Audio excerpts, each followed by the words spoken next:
ఈ 10 మంది ఎమ్మెల్యేల చుట్టూ తిరుగుతోంది.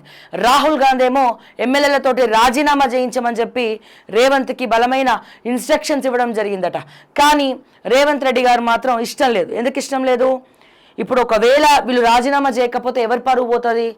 సుప్రీంకోర్టులో మొట్టికాయలు వేస్తే కాంగ్రెస్ పరువు పోతుంది. దేశవ్యాప్తంగా చర్చనీయాంశం అవుతుంది. ఆల్రెడీ ఇప్పుడు బీహార్లో నెక్స్ట్ ఎలక్షన్ ఉంది. దీన్నే ప్రధాన ఆయుధంగా బీహార్ ఎన్నికల్లో గనక పావులాగా వాడితే సో ఎవరు పరువు పోతుందండి? డెఫినెట్గా కాంగ్రెస్ పరువు పోతుంది. అందుకని రాహుల్ గాంధీ హైకమాండ్ నుంచి జోరుగా రేవంత్కి ఇన్స్ట్రక్షన్స్ ఉన్నప్పటికీ మరి రేవంత్కి మాత్రం ససేమిరా ఇష్టం లేదంట. ఎందుకని? ఒకవేళ వీళ్ళు రాజీనామా చేస్తే రేవంత్ ఓడిపోయినాడు అని ఆయన ఫీల్ అవుతుండొచ్చు, ఇంకేదన్నా కారణం అయి ఉండొచ్చు.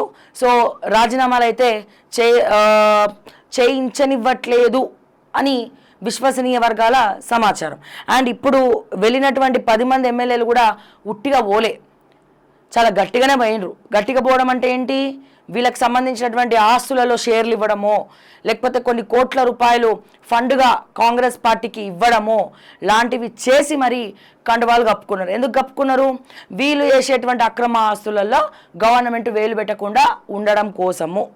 అది క్రిస్టల్ క్లియర్గా ఈ 10 నియోజకవర్గాల్లో గెలిచినటువంటి ఎమ్మెల్యేలు, పార్టీ మారినటువంటి ఎమ్మెల్యేలు ఎవరిని అడిగినా కూడా ఇదే విషయం చెప్తారు.